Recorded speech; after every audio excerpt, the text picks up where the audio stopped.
Okay, Yes, so we have it. thank you so much. Okay, so let me welcome you now officially at the book launch, the first Polish Marxism group book launch, not a seminar. And we gather here today to discuss a beautiful, big and heavy book. Maybe that's now it's time to present it. Titled Text and Context from the History of Feminist and Women Rights, East Central Europe, second half of the 20th century, which is a time scope. And we are honored to have all four editors. However, we know it was much broader and collective effort to put this book together, and we're going to discuss that later. But let me also welcome first editor, Zsófia Lóránd, who is my colleague as well here at the University of Vienna, and assistant professor at the Department of Contemporary History. And yes, I'm going to do a proper introduction of our four editors. I think it's important also to have this biographical background of all four of you. And Zsófia was earlier Marie Curie Fellow at the Faculty of History at Cambridge and held position also at European University Institute in Florence as well as Göttingen. But now for some time she's back here in Vienna. And her first monograph was about feminist movement, but in Yugoslavia. It is published in 2018 and also translated into Croatian in 2020. That's the Feminist Challenge of the Socialist State in Yugoslavia.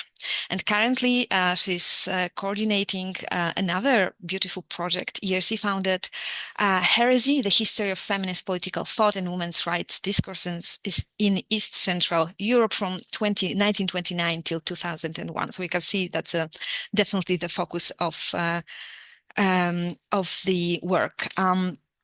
The next co-author or co-editor is Adela Hîncu, an intellectual historian who writes on social thought, feminism, and the history of social sciences, as I might know, being her co-author, in mainly Eastern Europe, especially Romania. She received her PhD in comparative history from Central European History in Budapest and held it fellowships in Tbilisi, Jena, also hosted a project at Cluj-Napoca University, but currently she lives in Ljubljana and conducts her Marie Curie postdoctoral fellowship there. Let me also welcome Katarzyna Stańczak-Wiślicz, an assistant professor at the Institute of Literary Research of the Polish Academy of Science, and a member of Committee of Women's History, which is a section of Polish National Historical Committee. And her research interest, no surprises, gender history in post-war Poland and history also of popular culture. She's established at Polish Academy of Science in Warsaw. And the fourth co-editor is Jovana Mihajlović Trbovc, a political scientist dealing with political issues from perspective of cultural studies. Her primary research field is political memory and also memory of crimes during dissolution of Yugoslavia and during Second World War, which is not so much related with the volume. However, another work deals also with gender equality in academia, which I share the interest, and position of women scientists from socialism until today. So as you can see, we have different approaches, different disciplinary background of our four co-editors. Which I guess is very, very clearly seen in the volume. But first, I would like to do the first kind of opening round, introducing the book to those who didn't have opportunity to see it. Just now, I'm also pasting a link to the book, which, as you could see, is pretty big and heavy, but you can have it on your ebook device, on laptop, and just download it in open access, which I think is one of the greatest features of this beautiful book. But could you tell me, each of you, when you were engaging in the project, how you decided on its construction and for whom you have written it? What's the main purpose of this book? And Zsófia, would you like to open the floor? I guess, hello everyone, and thank you for being here. Thank you, Agata, for this really, really kind invitation and the introduction. And it's really marvelous to be here. And I guess I should start because this book was initially my idea. I didn't know it would be this book that I thought we should make, but somehow it happened with all of you involved. So this has happened more than 10 years ago at this point, and it became more and more clear that there were no sources from women's and feminist political thought from East Central Europe ever available in English, or just very few. And this leaves this really unjustified impression, or it's a justified impression, but it's historically not a justified claim that there was no feminist and women's political thought in East Central Europe, or at least nothing worthy to mention and to know about. I guess if you look at the book, it's clear that this is not true, but this is how it happened. And I was very happy that I was joined. I will say the names in chronological order, first by Adela and Kasia and then Jovana. To work on this book, we very importantly had a lot of consultants from all over and across East Central Europe, because we wouldn't have dared to claim expertise in all of these countries. The four of us didn't even cover all the languages of the region. And I think it's also fair to admit that we all had our country biases. Guilty as charged, mine was Yugoslavia. Others can confess their own. Our intended audience was, we were always, I think, ambitious about this. It's going to be academic colleagues who will read most of this. Our dream is that it reaches students as well as activists, and an even bigger dream that it reaches a wider audience. Someone at one of the book launches suggested that he's reading this book as a bedtime read. If it picks a career in that genre, all the better. But maybe I give the word to the others, and then we can go back to more processes and anecdotes, but we are four voices at least here.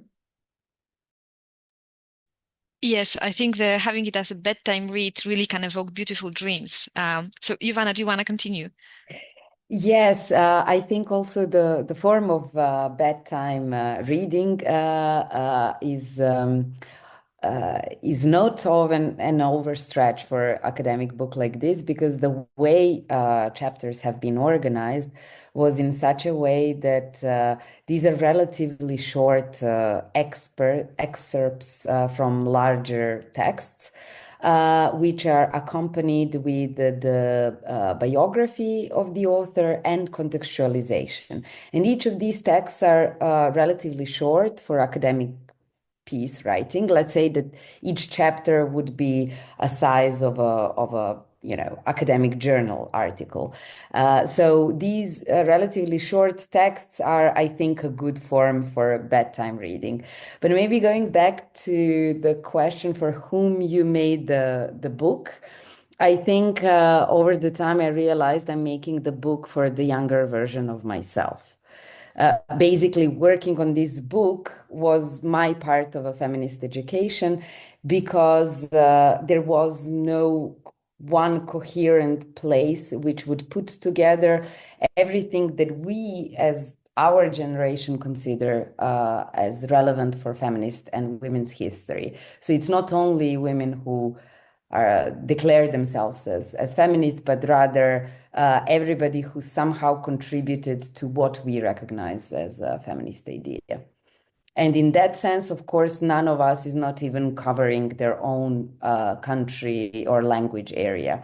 So in this sense, and I'm still rereading the book. So it's still for somebody like me out there. So if I can add, I think our book can serve also as a kind of basic encyclopedia. As Jovana said before, these contextualizations and bios are relatively short. We were, of course, very ambitious, and we wanted to tell everything, of course. But we decided to have these rather short notes and to provide basic information And this book, I think, will open some new paths in the research and can simply broaden the imagination about what was happening here in our region.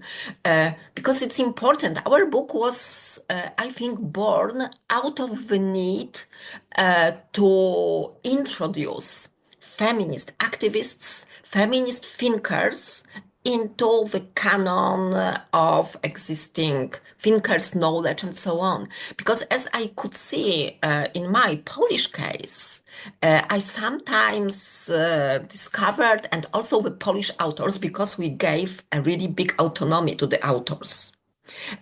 We discovered that some texts were really poorly known even in Poland, even among, for example, history students or those who are interested in feminism and in women's history. So we were thinking about providing basic knowledge and about showing these new paths. Adela, would you like to join in? Yes, maybe I just add to what has already been said, and I agree with all of it, that I didn't know this when we started, but in the process of working on this book, I think we also did it for the women that this book documents. These are often women that if they're still alive, are completely forgotten and marginalized, not just as political thinkers, but as intellectuals in any form. These are often women that are very intellectually isolated. Their friends, their conversation partners have mostly died by now. And they also are, in a way, historically isolated. Some of them don't know that they are in such big and diverse company in the region. So I think this book is also, in a way, the beginning of a work of historical justice, where these women are given back to the world, but also where they themselves can see each other in the company of others. And I know this because the Romanian author with whom I worked is exactly grateful and happy to see not just her work in a way rediscovered and now open for an English-speaking audience, but to see how many intellectual peers she had and still has. This was my just my extra thought to what had already been said.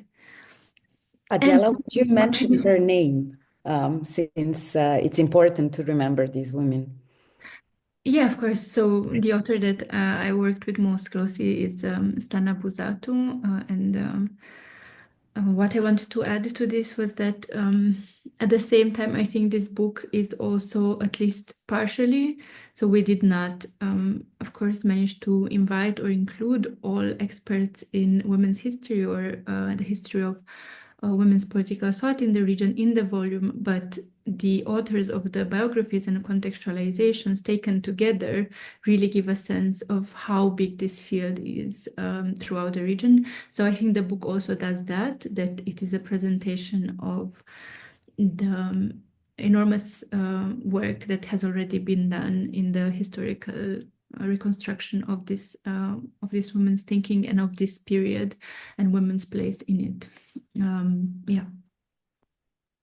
I think this is one of the crucial things, that sometimes these national historiographies do not speak to each other. And I kindly also invite you to, wherever you can, include the names and tell them, especially, I think we all, being from Eastern Europe by majority, looking from the names, sorry for this oversimplification, we experience that people sometimes just, whatever, they don't even bother to try to pronounce Eastern European names from different contexts. And we also struggle not knowing how to exactly read, I don't know, Romanian or Croatian letters, let's say. So I kindly invite you to add the names, so let them speak, let they be said and heard. And talking about this I guess one of the most difficult processes during writing this book was selection. And you mentioned that you also were not including women necessarily by their definition of being a feminist. Could you tell more about like how you navigated through this overwhelming, I guess, with every month of working on the project, overwhelming number of plots, of themes and fields, because the women included are not only philosophers, they are this much broader category of activists, of art activists, scholars, literate, journalists, and so on. This is a very broad question, but I know you have many answers to this one. I could Would like start. to start? This is traditionally the question that I that I answer. So I can start us off and see what new direction it takes us. So the process of selection actually started by a country basis. As Zsófia mentioned, we had country experts for each of these countries represented in the volume, and they were asked to produce something like a long list of texts by women or about women's rights and feminism in their specific national context. I think there were some minimal guidelines at the beginning about the kind of topics that this could include, but it was, as far as I remember it, quite open-ended. So that also for us to see what kind of text and what kind of topics come out of this national context that we wouldn't have thought of if we went just by the national context that we ourselves knew. Of course, Zsófia by then had written a whole book about the Yugoslav feminist movement, so she knew thematically the kind of variety that could be included. But I think what Zsófia did very wonderfully was that although the Yugoslav context was always going to be somehow overpowering in its diversity, and she was extremely generous towards and open towards what would come out from each of these countries. So there was no, let's say, there was no minimal expectation of, I don't know, intellectual sophistication, or it was an exploratory phase. And with these long lists that we received from most countries, we then started thinking how things could be organized thematically. And then it was a game of finding what is missing. So if there was a topic where we didn't have enough countries represented, then we might try to specifically target, ask, I don't know, our Bulgarian collaborator, was there something on this or that in Bulgaria by any chance? And this happened with several topics in particular. So for instance, with the topic of sexuality, then we kind of specifically tried to cover issues of like non-heterosexual representation in as many countries as we could. At that moment, research was not yet fully developed. So in some cases, there were 4 or 5 texts from 5 countries that were more or less the same thing written in 5 countries. And then we had to make a decision of, which one we can drop and then maybe just reference in a context or in the introduction. And so it went. I think it was a process. So it was a process from which we learned as we did it, and by the end of it, we also know a lot about what could be done more, or what could be done, or building on this, or continuing from this. So this is, I think this is the simplified version of how things went. Yes, Zsófia. Something like this, and I think it was quite, or it was like this, and it was exciting. I think for both sides to encounter this Yugoslav canon of feminism, and then to say, okay, but this is still an exception. What do we do with that? And I think it was also a bit important to de-isolate Yugoslavia from this kind of privileged position where it was in the project at the beginning. And it was also clear that we have to think critically of the term feminism, because if we stick to it, then we can't do this book. So we decided together that we need a much broader framework, because a lot of our authors were super engaged with women's rights.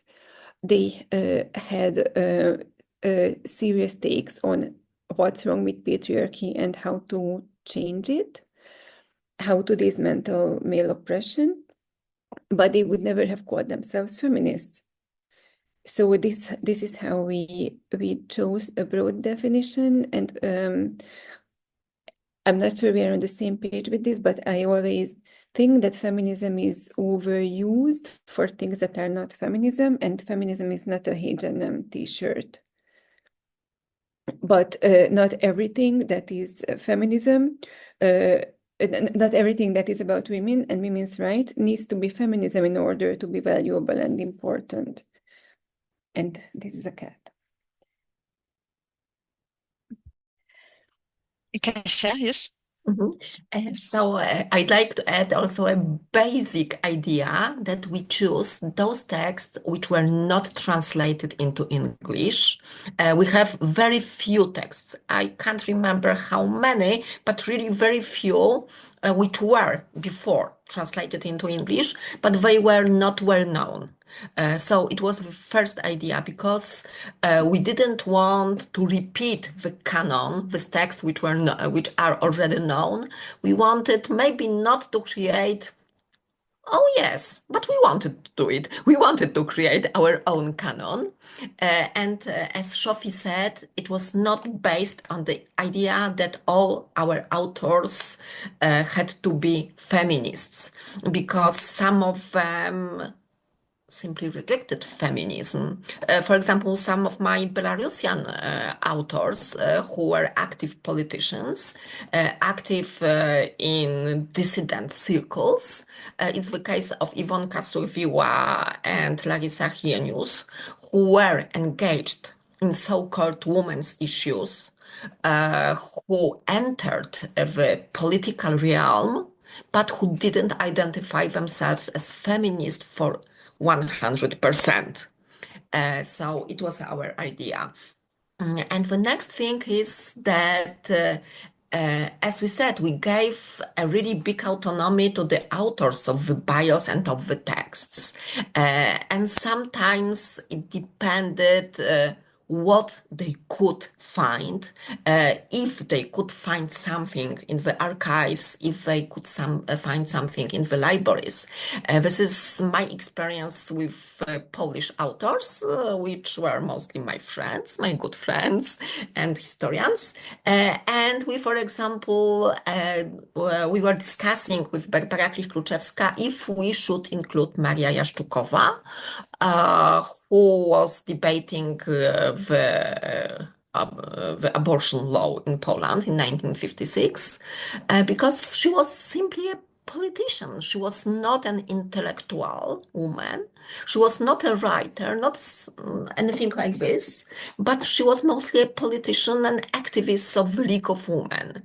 And it was not easy to find her writings, which were not in the very official language. So we had many, many problems. But I think it was not easy, but and we are sure that this book could be longer, much longer. But I think we did the good decisions and we chose the good text for the first book. Thank you. Jovana? Yeah, maybe I'll finally add. I mean, I think from everything that Zsófia, Kasia, and Adela said, you can see that this was a very collaborative process, that we as editors, I think, never really behaved as, editors with clear editorial concept and idea, but rather we understood ourselves as facilitators who have some vague idea what we want to achieve, but are rather helping people working on particular chapters whom we treated as the primary experts on the issue rather than ourselves. So in this way, this was really a both process of collective knowledge production and mutual learning. And I think this also is reflected in a kind of canon, under quotes, that we did or did not made, intentionally or not. I think what rather than imagining this book as a best of or the best of, which we somehow avoided, what we did is something that sociologists do in focus groups. We gathered as wide variety of relevant and important opinions that we could find. And I think this is the kind of canon we wanted, not what is the most feminist or best in the production, but rather to show the variety. And it was really fun at some point in the semi-closure of the book, I think like 2 or 3 years ago, when we got together in Vienna and then started, creating big units out of these 100 chapters. Or at that point, we were not sure whether it's going to be 100. And it was really a lovely coincidence that we ended with the round number.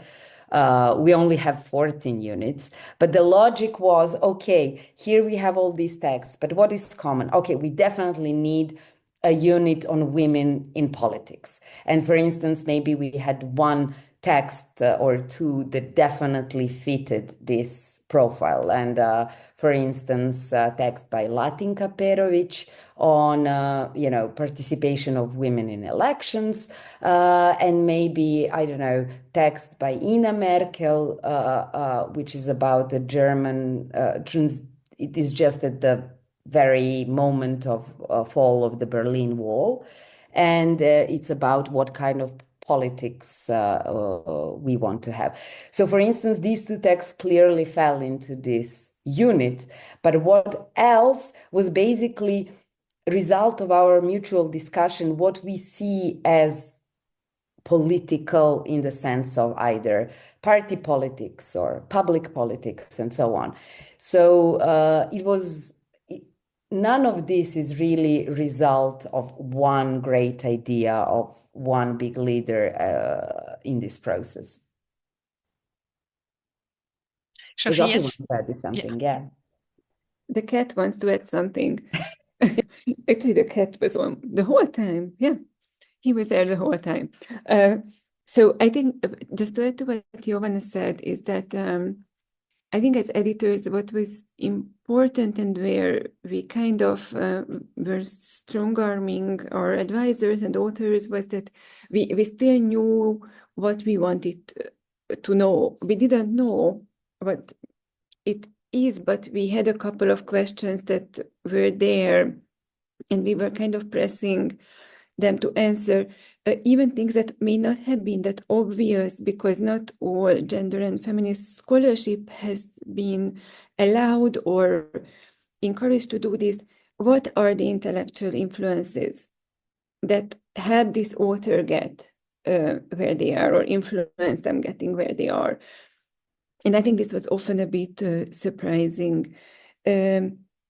And the other part about the selection principle, and this can also be criticized, and I think it's legit to criticize, but since we don't even know the most famous Lithuanian women's rights activist from the 70s, at least as a Hungarian who worked in Yugoslavia, I have no idea, we thought let's start with those who were locally important.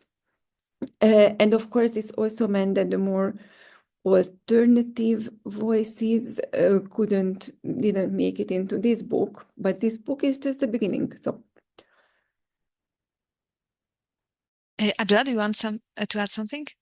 Yeah, maybe just 2 more thoughts on this. One was that another interesting way in which and I don't think this was fully anticipated, was that sometimes when we needed a topic or something covered from a country, we also encouraged people to look at sources that were not texts. and I think this was definitely a learning process throughout the book, but now we are, the book does have, I think if Kasia usually knows this number, something over 20 sources that are not texts, but artworks and poems. Oh yes. Okay, so pieces of screen stills from movies. So there's diversity of sources, and that was because sometimes without that we wouldn't have reached a certain topics. For example, body and sexuality, I think, is very much represented or more represented through visual sources than the others, but also sometimes we wouldn't have reached voices that were otherwise marginalized from kind of traditional intellectual circles, like voices of Roma women. And in this way, we could kind of make the whole process more, selection process more inclusive. And then the final thought that I had was that we usually say that, we wanted to break this methodological nationalism by organizing things thematically. And there's limitation to that, but I think it is done. And I think we do now give texts a different kind of context in which they can be understood, which is not just their national context within these thematic chapters. But I think what is also becoming clearer from the discussions we've been having about this book is that another transversal way somehow to start reading this book is political and ideological. So we always get these kinds of questions of how, like, who were these women ideologically? Why were there some of them too communist? Why were some of them too conservative? How do we put them all together? And I think this is slowly becoming, at least for me, a very interesting way to reread or reorganize yet again this volume. And probably there will be more ways to do that. Thank you, Adela, for bringing it. That's actually my next question about one is the time frame of your interest, which is like post-war and already different political reality for the region.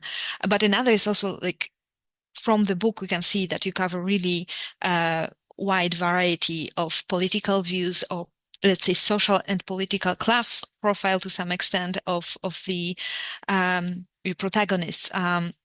Could you tell, also considering the title of our group, Polish Marxism, how it renders through the book? And by Polish Marxism, or the Marxism in general, of course, I do not mean the political nomenclature and the official one. Of course, the Marxists might be dissidents. But we had this conversation also before. This is not an obvious distinction, but I think also for many people that would be also kind of a general lens how to look on the book. Oh, if it's post-war from the region, the case is closed. How you dealt with that, yeah.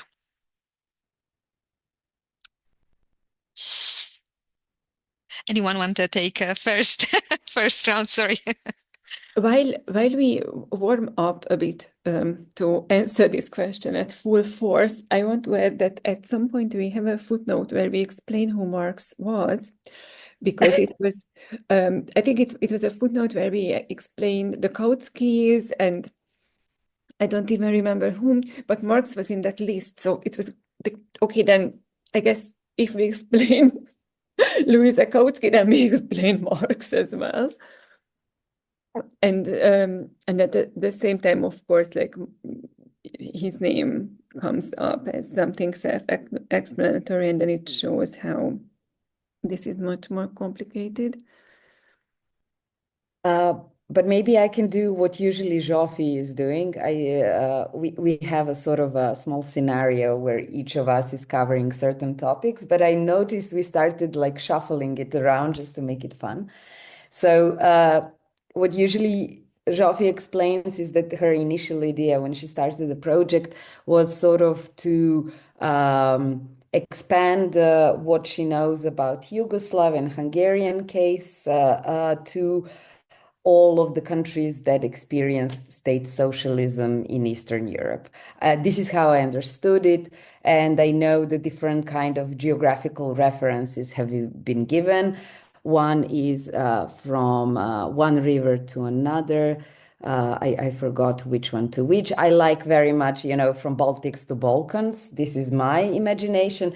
But basically, it's the countries that experienced state socialism, but were not, but not whole of the Soviet Union. So we don't have a big language group that would be primary Russian, so texts written in Russian. This was a decision made at a relatively early point for various reasons. One of them being that here we can recognize certain specific historical experience, which is not just the experience of being subjugated by the specific type of socialism and communism that was reproduced in the Soviet Union when there are inner, Russian dominance elements and so on. For me, the logic, I think, was very intuitive.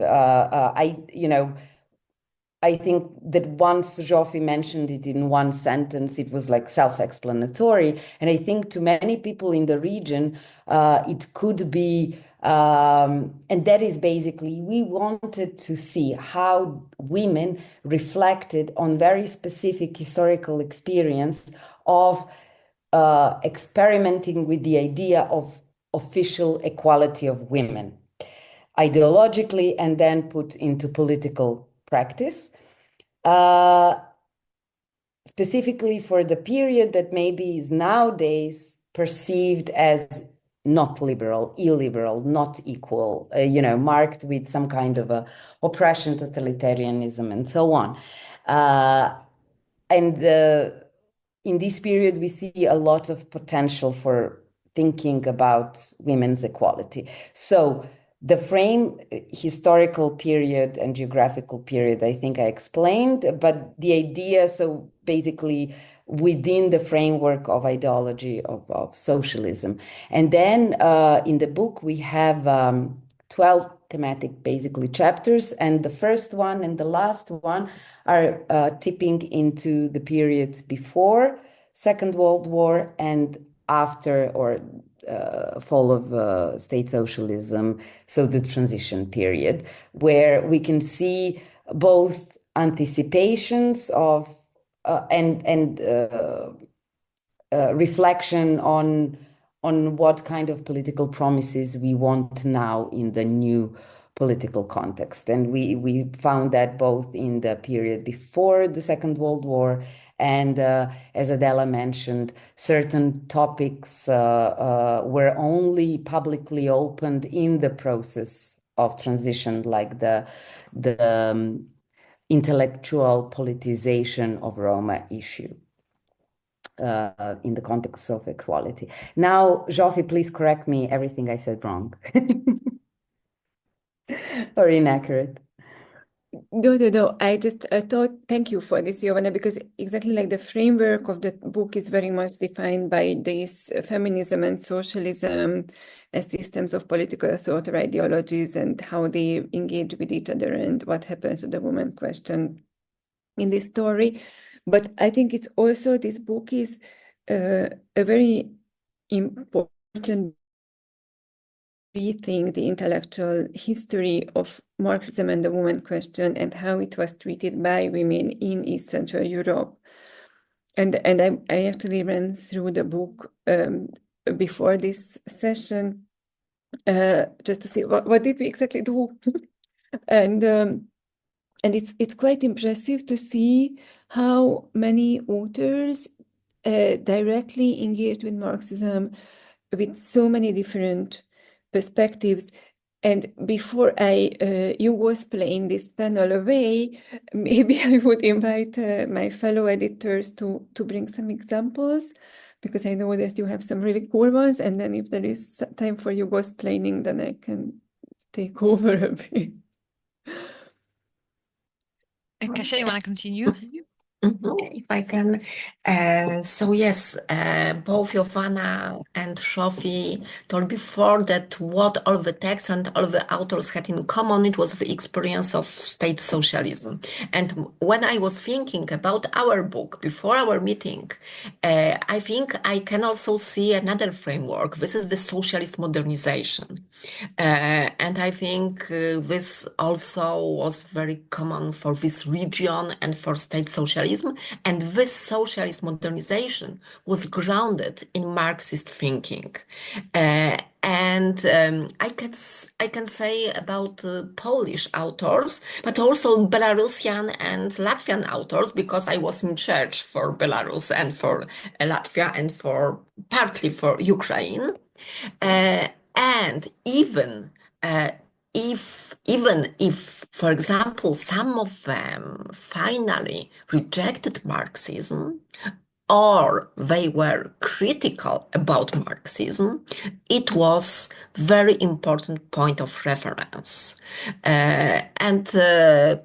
Going back to the Polish section, we have 11 Polish texts. And we have, for example, Edwarda Głoska, who was a rather forgotten activist, woman activist, very Marxist, I think very strictly Marxist. She was the head of the women's department of the Polish United Workers' Party. And after 1956, she lost her position, and I think she's rather forgotten. And she was a wonderful example of how, growing from the very Marxist background, she became a women's activist, because she was active before the war. She was active during the mid-40s, and she was not talking about women's issues, about feminists, till, for example, 1944, 1945. In 1944, when she was delegated to this women's section, she adopted this I think feminist, but she didn't know about feminism, this feminist agenda, and she became very engaged women's activists. And it was not this simplified version of the Stalinist idea of emancipation, because she was also dealing with women's housework. And she took it very seriously as a great problem for Polish women. So I think Marxism was for her, of course, a background, but she developed her own ideas based on this Marxism. And it was also the case of the Latvian authors. In the Latvian section, we have lots of artworks, a lot of literature. This is Andrea Neiburka, for example, who criticized state farms in Latvia. But her background also was Marxist. Thank you. Adela, do you want to join? Yes, like Zsófia, I also spent some time before this meeting going through the book and kind of identifying the kind of openly or more substantially Marxist texts in this volume. And there are many, which I think makes for, I would say, the basis for a more real engagement with women's, specifically Marxist thought in the region in the future. But out of this, I just wanted to maybe bring in 3, which connect very interestingly, because they're all in some way related to this very important event that happened in 1974, which was International Women's Year. That was established by the UN after the significant involvement and as one of the big achievements of WIDF, which was the Women's International Democratic Federation. And the three authors that I want to briefly mention is one of them is goes into Yugoslav territory. Apologies. This is Vida Tomšić. And then the Bulgarian Elena Lagadinova, and finally the Romanian author Stana Buzato that I already mentioned as one of the authors with whom I worked very closely. So what I found very interesting in all these authors is that they look at women's issues not just from a Marxist, but also from a global or internationalist perspective. And they think this through in relation to not just issues of class or economic inequality, but class together with gender and interestingly also race. So what you will find in the text that we included by Vida Tomšić, which is exactly reflections around this International Women's Year, is a sort of engagement with the type of what was then called bourgeois feminist discourse. But Tomšić, like others, including Stana Buzato, very explicitly says that just defining this as bourgeois and having the engagement end there, like just as a gesture of confrontation, is clearly not enough. And Tomšić does argue that what feminist solutions were missing at that point was the issue of class and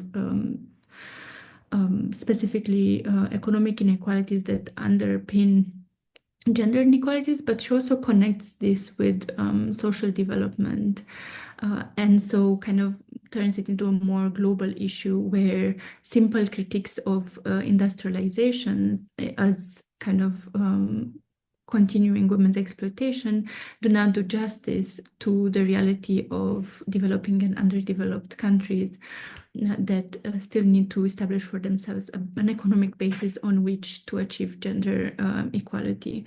And so she also interestingly communicates with women that will come decades after her.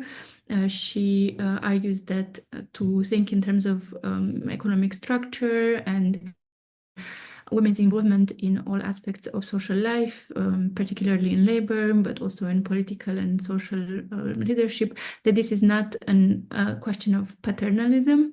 And this is something that we hear, especially after 1989, being said about socialism as a system of kind of state paternalism.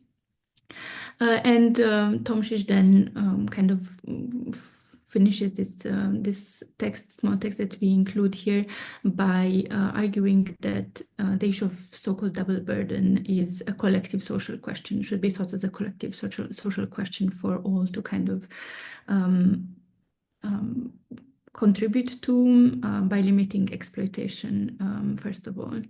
And then Elena Lagadinova comes, she is like the end, somehow the end story of this, because the speech we include in this volume is from 1985, from World Conference of Women held in Nairobi, that was supposed to kind of make some sort of summary evaluation of what had happened in the previous women's decade.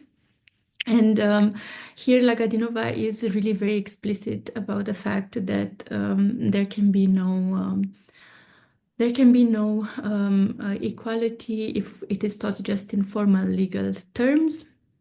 And also there can be no women's emancipation under conditions of apartheid, foreign occupation, aggression, foreign threats, and so on. And here she explicitly mentions the women of South Africa, Namibia, Palestine, and Nicaragua.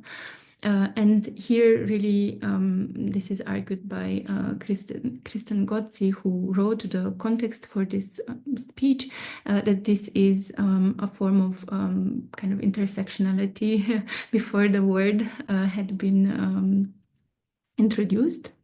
And finally, just to say a couple of words about Stana Buzatu, here you can see how this intersection of gender, class, and race comes together at the level of arguing for conceptual innovation, so for restructuring or adding to the Marxist language of the time, a concept that until then people had been quite wary of, specifically sexism. So sexism was considered to be exactly a term of this bourgeois feminism, and Stana Buzatu comes and argues that, again, that is a simplification, and in the same way that racism has been introduced as a concept of Marxist political thought, in the same way in which underdevelopment had been introduced as a concept, sexism should be as well.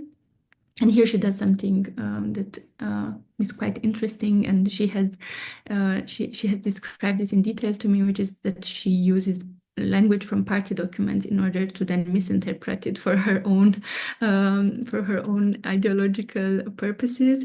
And basically, the argument there is that by introducing the word sexism itself, then you make visible very long history of women's exploitation and servitude or enslavement, she uses these very terms, which otherwise is naturalized. So with these three cases, I wanted to show the ways in which kind of Marxist thinking at the time, so in the 70s mostly, this is 70s and mid-80s, was really broad internationalist in scope, but also, let's say, intersectional in intent, if we can put it like that. Thank you, Adela. I'm really appreciating that we can also learn more about the protagonists and not only talking about the production of the book, which is theme in itself, but I see Zsófia and Jovana having their hands up. Jovana, would you want to start? Can Yeah, I just jump on to the sexism? yes, Zsófia, please do. Unless because it just connects to what Adela said, and then we don't have to jump back and forth. Thank you. Because I think that this is one of these interesting cases of parallels across the region, which the women didn't know. Buzatu didn't know that she could talk to colleagues in Belgrade and Zagreb who, for example, Blaženka Despot or Gordana Bosanac, who is not in this book because we couldn't include all the Yugos and all the other important thinkers from other countries, but they come up exactly with this, and they define sexism as racism, and then they add, this is like male racism, muški rasizam. And it's also connecting nicely because this is also the 70s in Yugoslavia, and this new Yugoslav feminism emerging there, which actually is challenging kind of these perspectives like Vida Tomšić, but they are also Marxists. And I think this is also quite interesting that how the UN worked, because it is exactly the so-called bourgeois feminists from Western countries who make it to the UN, and they are put together with the socialist women, whereas the Marxist feminists are more like an underground, and they are not there from Western countries, but people in Yugoslavia read them. So actually a lot of thinking is happening exactly. Blaženka Despot, Nadezhda Čačinović, who is also in the book, who think of quite explicitly about how to feminize Marxism. And there is much more dialogue between what they do and Buzatu or Lagadinova or Tomšić do in terms of ideas, but because of the different positions they are in, they are not really able to talk to each other, or even when they are in the same country, which is also, I think, very interesting. And now we put them all together in the book next to each other. Jota. Yeah, I'm fearing what they would think about, sitting next to each other in the order of our book. It would be fun. But what I wanted to say nicely continues what you just said, and that is first, reading these historical sources makes obvious that they didn't communicate at the same time, not even partly we could blame it on, lack of internet and translation, that they did not read each other's languages, but also these ideological and social positionalities between, old school or older generation politicians, which were part of the League of Communists of Yugoslavia, and these young, punkish, we would say today maybe queer women who were gathering in the places that were seen as opposition. All of them were Marxist. This was not the reason they opposed each other necessarily. But what is, and of course, not all of them were Marxist. But what I see as another curiosity, and that is not only that we sometimes had cases of simultaneous similar ideas appearing simultaneously in different countries of the region or different socialist countries, but not communicating to each other. We also found cases where, for instance, Mileva Filipović, Montenegrin sociologist, very, academic style of her academic style person of her time, so not an activist, sourcing primarily from Marxist theory, so not going a step further, opened up a question of how to socially regulate financial remuneration for women who are doing household work. So that household work should be somehow economically recognized and remunerated. And she posed this question, quoting Lenin, Marxist, and so on. And at the same time, there was like less than 1,000 kilometers apart, or maybe I think it's really close, like 400 kilometers by airplane. There was a conference in Rome practically at the same time where Maria Rosa Dalla Costa, Silvia Federici, and Selma James raised this issue of, pay for house labor.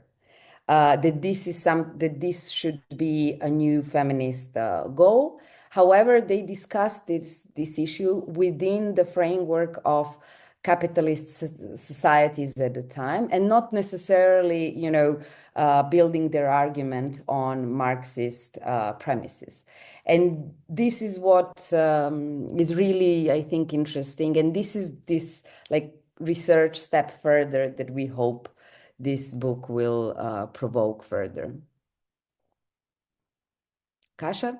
So I can only add a few words, continuing what Jovana was saying, because this is not only the case of Yugo sources, but from Poland, for example, we have a collective text. This is a text written by the Professional Working Women's Commission of the Central Council of Polish Trade Union. But this is based on the books and articles produced by prominent Polish sociologists of the time, like Magdalena Sokołowska, like Helena Strzemińska, which are mentioned in the book, but are not the authors of the text sources.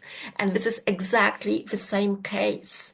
They were talking about a conceptualization of the housework as a work, and they used the Marxist framework, not this capitalist, but this Marxist framework. And it was a bit prior to this Rome conference. So I only wanted to add some words to Jovana. Thank you. Yeah, we're just starting to touch upon the specificity of region and this international connections, different scale. But I think it's really time to open the floor for the questions and for our audience. If there will be more time, we can get back to some of those issues. So please, those who managed to join us online, if you have some questions or whatever issues were covered, or those especially that were not covered, please raise your hand and we'll try to include you into this conversation. And let me just say that I see that Dora Ceferner is here on Zoom with us, and she's one of the authors of Texts and Contexts. Oh, yes, there she is. She wrote about Rózsika Schwimmer in the first unit of the book. So if you have questions to her, then you can also address her. And maybe we let some questions and then we will put you on the spot, Dori, no matter what. Yeah, I see the first hand up. Franciszek Krawczyk, please. Yeah, do you hear me? Yeah, okay. So thank you very much. Thank you very much for super interesting discussion, and thank you very much for the book. Like I still didn't have like to read it all, and it is really connected with my question, because like it is like really great, but also like enormous like work, which I'm quite aware that when I will have time to like study it all, it have like a lot of, I'm sure it have a lot of like hidden gems inside of this like variety of so many like different texts. And I want to ask maybe about some like more personal experience with especially the text you didn't know before starting to work on the book. Like, was something really surprised you, like in discovering some like unknown like sources that you haven't encountered before? Who would like to take this one, or we can also do a round? Jovana, would you start? Yeah, and Kasia, I think. Yeah, maybe I will say something about one of my favorite chapters, which I ended up being one of the co-authors. And I'm now sorry to my co-editors because I'm going to repeat something I said before and it's boring. But we had this lovely text chosen. It's from 1950, Bosnia. And it's a political speech of Dušanka Knežević, defending proposition of the law forbidding Muslim headwear that were women required to wear in traditional families before the Second World War.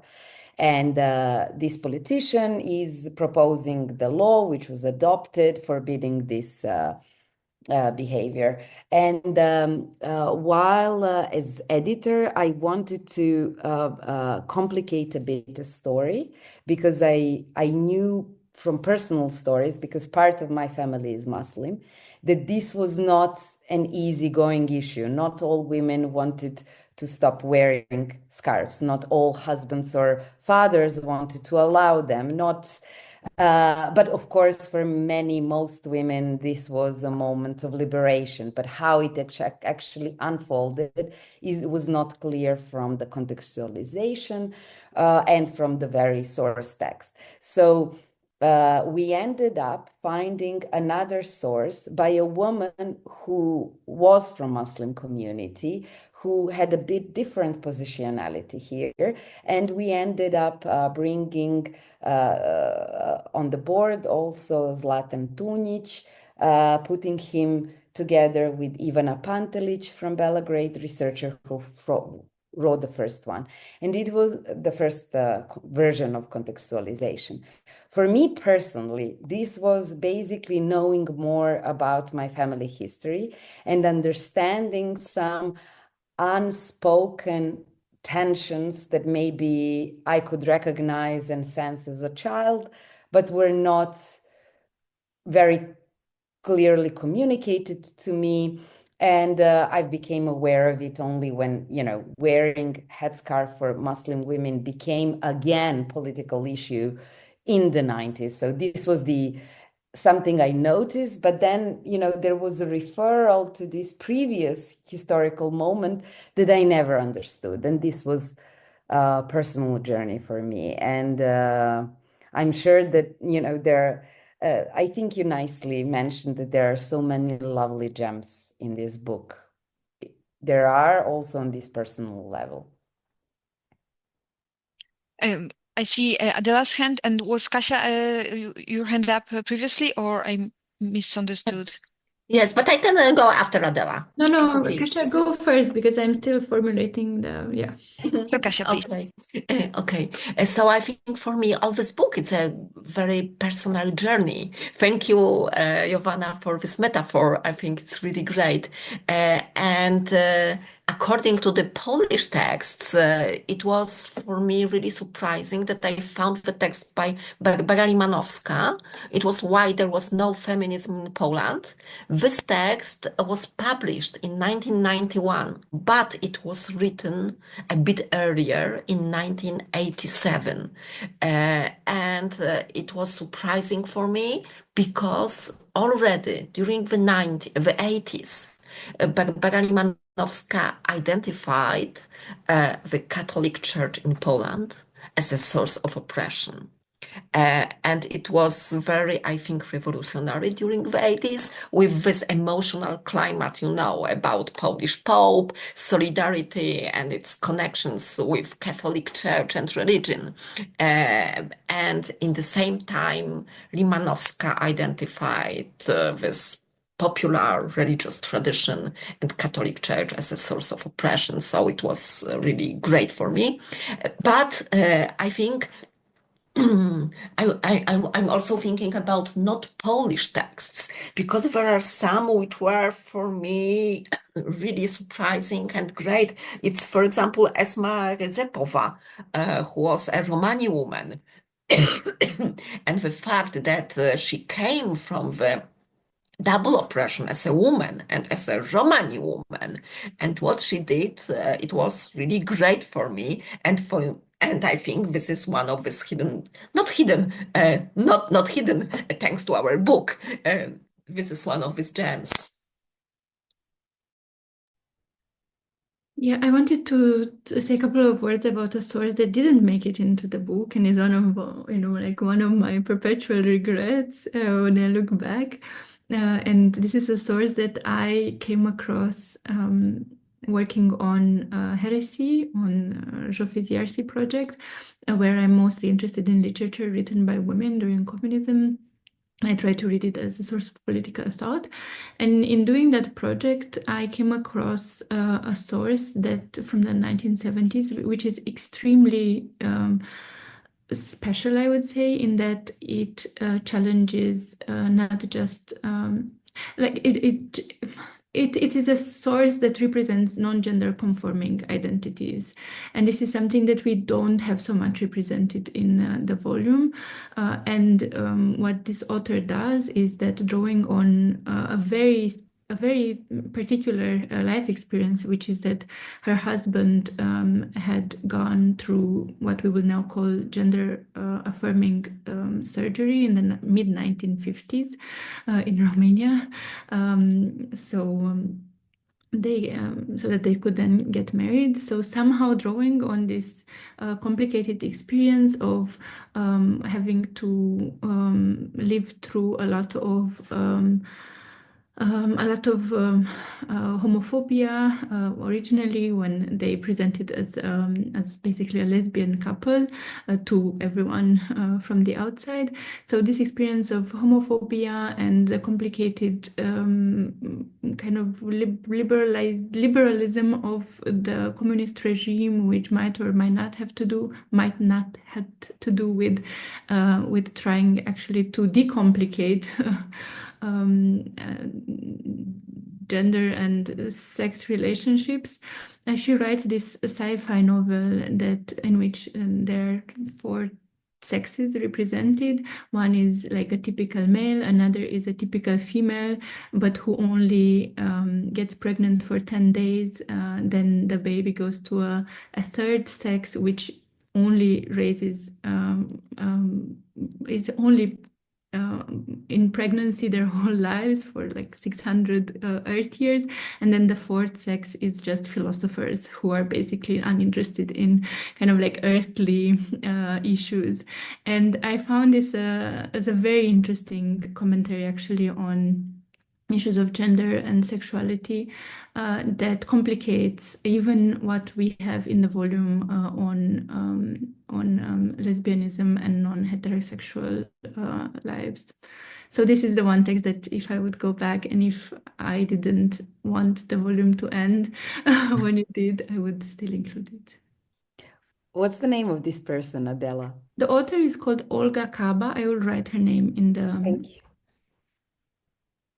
And we're still inviting more questions or comments, taking opportunity to having all the co-editors here with us.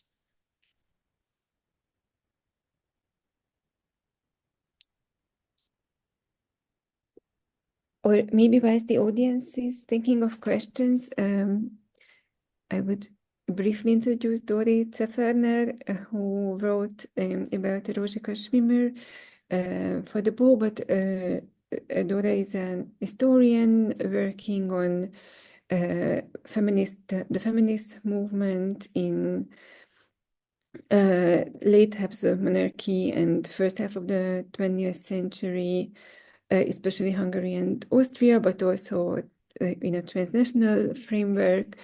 And we invited you with Schwimmer because we also, as we were editing the book and focusing on the socialist period, we realized nothing from the pre-45 feminist thought in the region is known or really translated. There is much more secondary literature on it, actually, in English, but still. And Schwimmer had this rather antagonistic relationship with the social democratic and women workers movements, as well as the Council's Republic in Hungary. And you don't have to say anything about it, but if you wanted to say something or you wanted to say anything about the book and working on the book, it would be very welcome, I think. Thank you, Zsófia. It was a great honor to be in this book, and I just maybe want to say that it's interesting because the sources I collected are related to the Hungarian state socialist period in 1919. So it's basically the dictatorship, the proletarian dictatorship. And if we compare and contrast the articles which have been written by Schwimmer in this period and after the end of the Second World War, there are actually lots of similarities between them. So it's really interesting.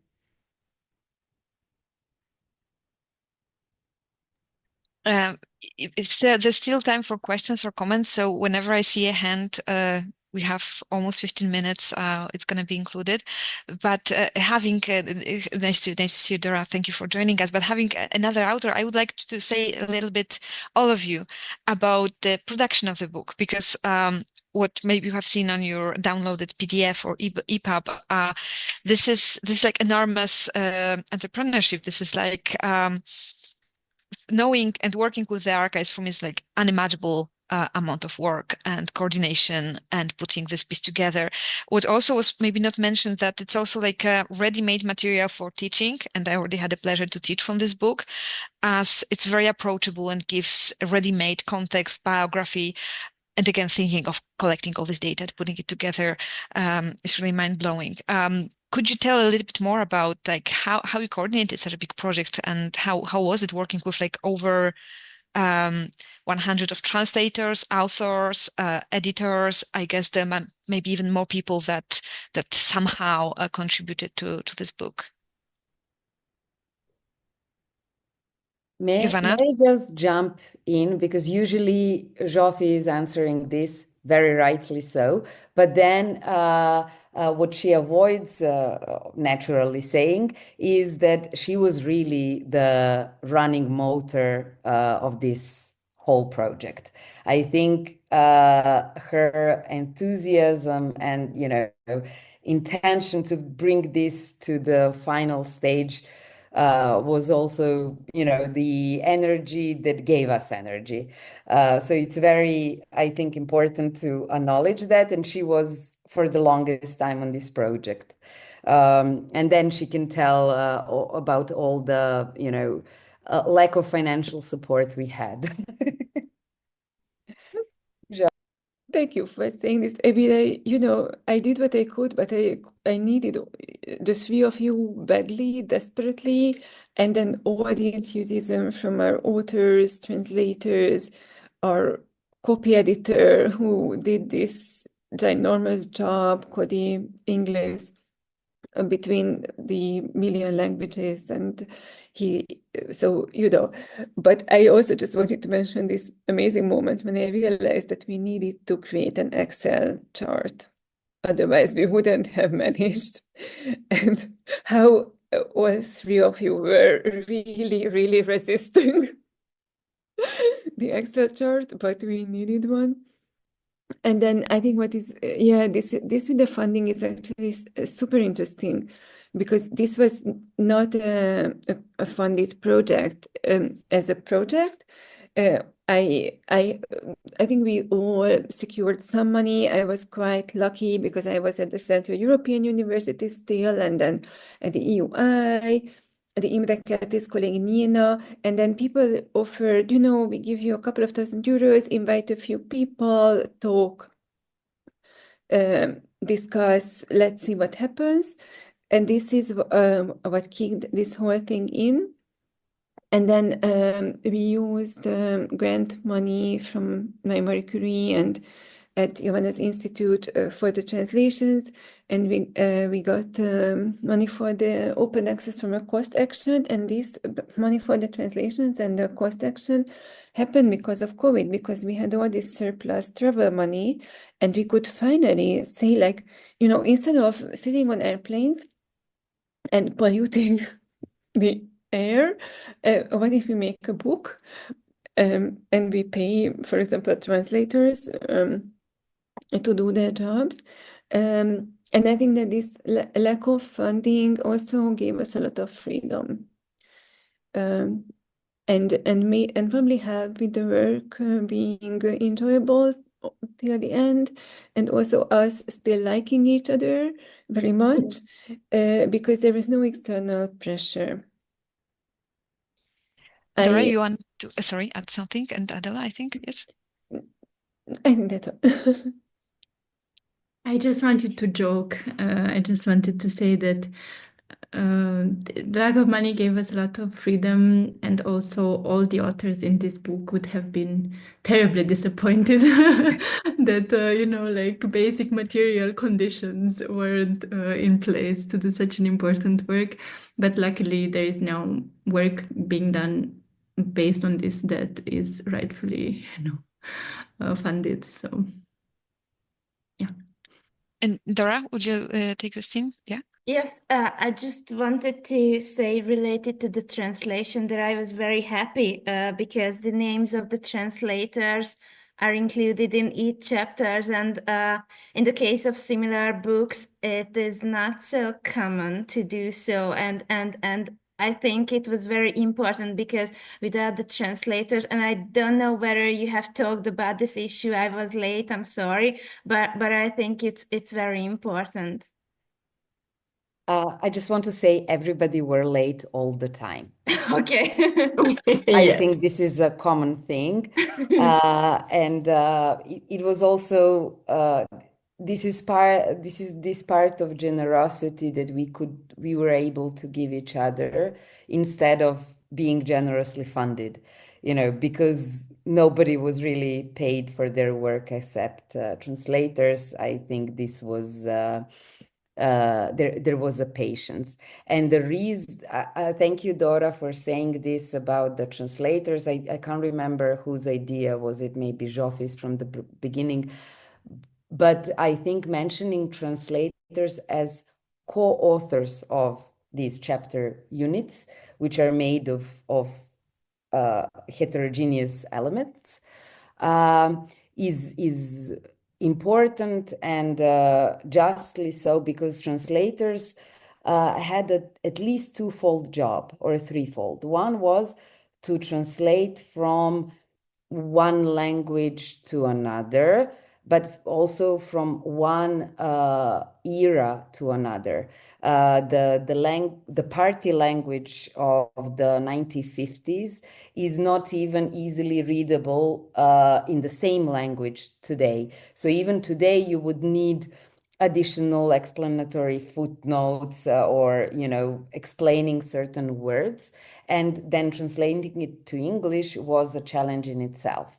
And then translating into interesting contemporary English was also demanding, and translating across the ideological divides. When many of these texts were written, as a newspaper article or as a political speech at the party meeting, meaning that they were counting that most of the people in the audience knew the references they were using. So sometimes it was chapter authors, sometimes us as editors or translators, pinpoint like this needs to be further explained. And here translators were necessary part of the team. And this is also why this book has so many footnotes. Yes, Zsófia? Maybe to add to this about the translation, that I also loved it that many of the translators marked some of the terms in the translation, and they were like, listen, this is sometimes they were like, this is super old-fashioned Marxist communist language. Do you want it? And we said, yes, please. And some of them were really thinking along with us and the authors of the introductions, because I think that this was also very precious, that we had this deep respect for each other's expertise in the book. And one of the translators who did marvelous jobs with so many of the texts from Serbo-Croatian or BCS, she gave us back Blaženka Despot and said, listen, guys, like I don't have time to read all the Hegel and Marx before I touch this text, but I can't do it without that.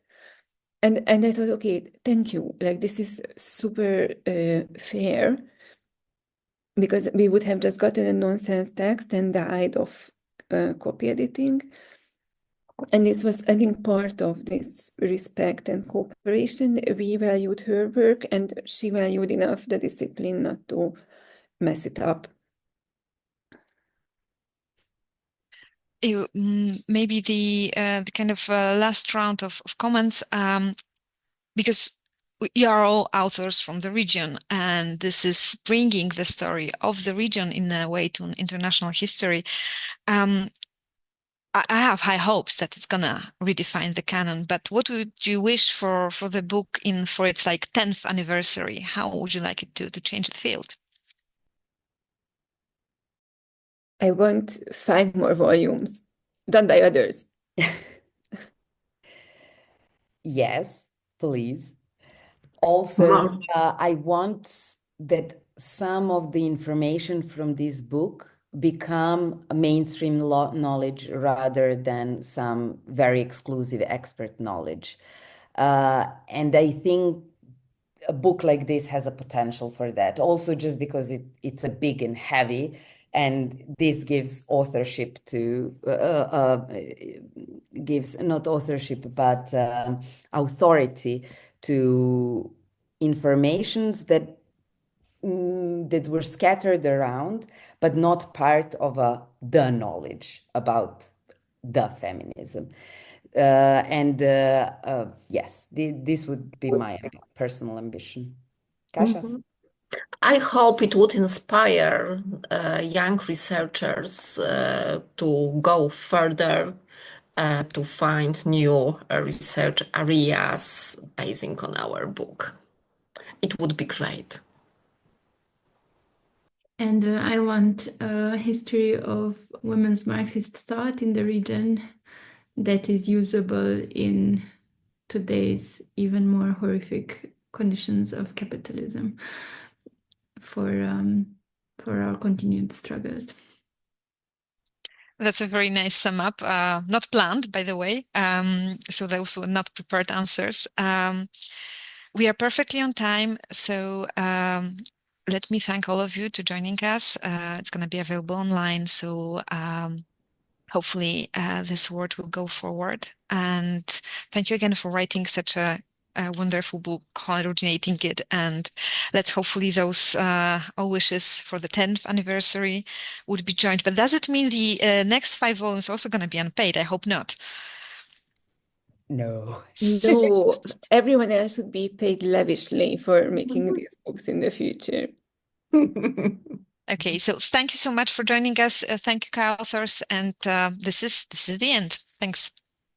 Ciao. Thank you so much.